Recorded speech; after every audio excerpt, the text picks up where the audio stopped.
Our people are scattered, like stars in the galaxy. What are we? What do we stand for?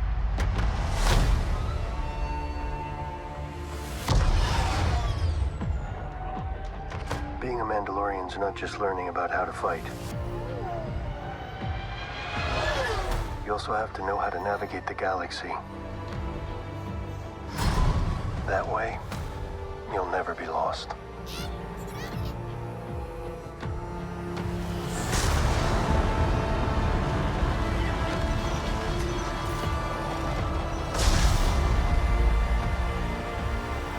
I'm going to Mandalore so that I may be forgiven for my transgressions. May the Force be with you! This is the way.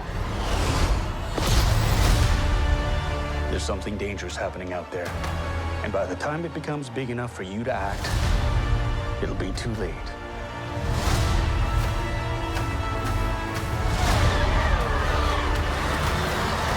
Hang on, kid.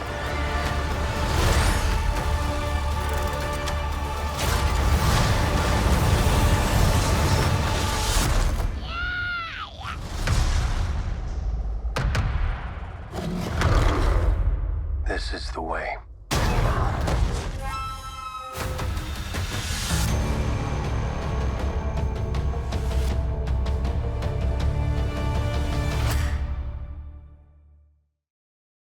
Lovely. So, how does season 3 continue the Mandalorian's quest to learn more about himself and explore his relationship with the child?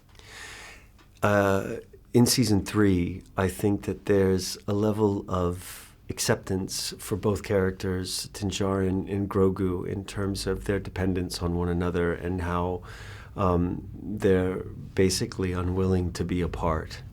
It's just not worth it. And therefore, without limitation, this parent and child relationship can almost begin, really, and without reluctance. So I love the idea of how rich that relationship is and how much that can be explored through humor, through drama, and also to sort of shift the dynamic of who is learning from who and who is protecting who. Perfect. Would you say the story is principally a story about self-discovery? For many characters, I would say, it's about self-discovery, and that there are all of these adventures and these missions that pose challenges where by instinct or by conscious decision a character is forced to determine what they're capable of or to learn what they're capable of.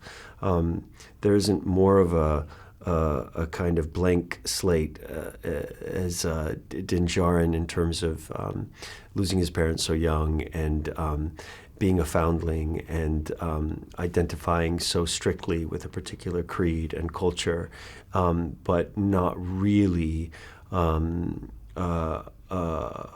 understanding who he is or what he is capable of until he meets Grogu and starts to discover basically who he is through the love in that relationship.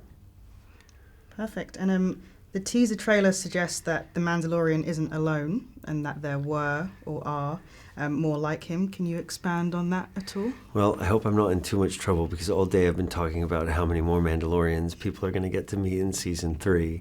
But I'm sure there were plenty of them flying around in the trailer. So that is one of the more exciting aspects. We've met Bo-Katan, played by Katie Sackhoff, who get to turn her animated character into live action, which is pretty wonderful for everybody, and I'm particularly excited about what Bo-Katan gets to do in season 3. Perfect. And just finally, how would you describe the difficult relationship between the Mandalorian and his people? And would you say he's still an outsider in this season? I think he broke the biggest rule in removing his helmet so that he could have a proper goodbye with Grogu, and it's fascinating how much he wants back in, and the question of whether or not he will be allowed to, because if he's not a Mandalorian, he doesn't know who he is. Perfect. Thank you so much. You're so welcome. Finished. Now, as I was saying, there's a beautiful parcel available right down here by the flats. I appreciate the offer, but I have some matters to look after. Well, I'm confused. I thought you had completed your mission, but you're still running around here with the same little critter. It's complicated. I completed my quest. He returned to me. I removed my helmet, and now I'm an apostate. Which is all the more reason for you to stay here with us. Where you're from, you may be an apostate, but here, you'd be landed gentry.